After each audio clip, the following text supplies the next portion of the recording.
So maybe you're like most bass players, and when it comes to songs like this,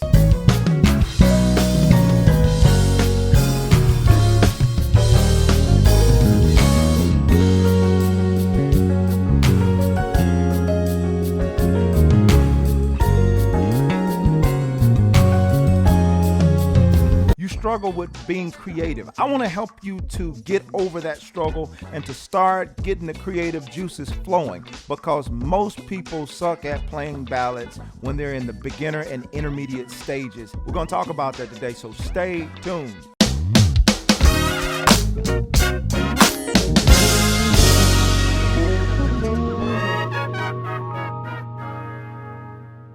All right, so jumping right into this, we're going to be using one of my original backing tracks. If you want to know more about this, how to play it, how to get access to it, I'm going to put that link in the description below, or you might see it somewhere up here if you're interested in knowing more about that backing track. All right, so I'm going to give you 3 tips today on how to make your ballads feel less boring. So let's jump into tip number 1.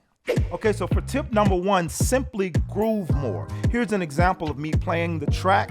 First, just basic. And then I'm going to play it the second time with simply adding a little bit more groove to the track. Here we go.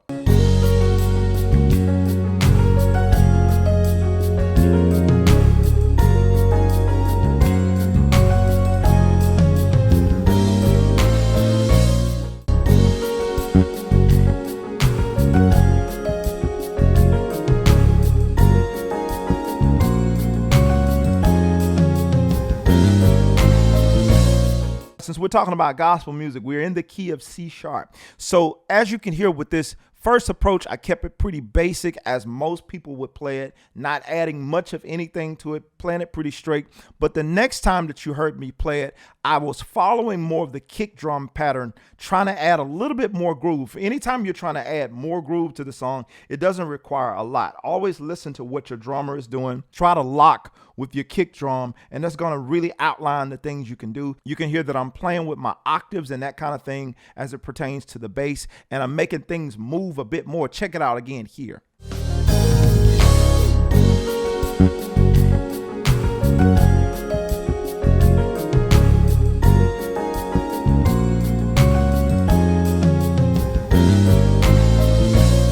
Now, in full context, everything comes together a lot more and it starts to make a lot more sense. So simply try to lock more with your kick drum. It's going to require you to really listen and lock in with your drummer. Now, for tip number 2, we can do a simple major scale walk down. Watch how I implement this, because I feel like so many times we skip over the simple stuff trying to get to something really, really complicated. Here it is in context.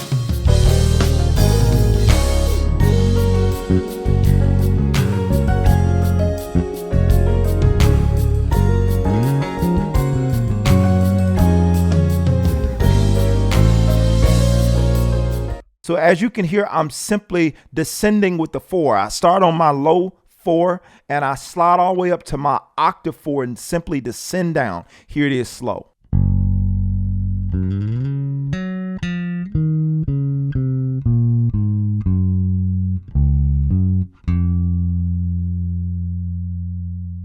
Something as simple as that. It's a simple lick, but it's not too busy. It doesn't take away the groove, and it continues to keep everything moving, which is keeping it from being boring. So really quick, I want to let you guys know, if you're somebody who's trying to learn gospel bass and you're trying to improve your playing, your overall aggressiveness, being more aggressive, learning the different styles of music, maybe learning the hymns, maybe learning the congregational song.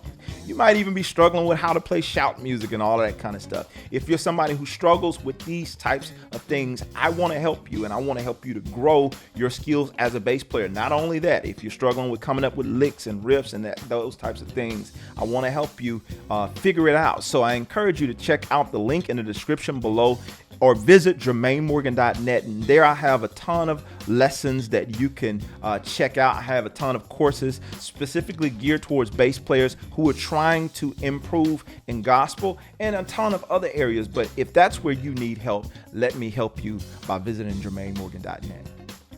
All right, and so for tip number 3, check this out.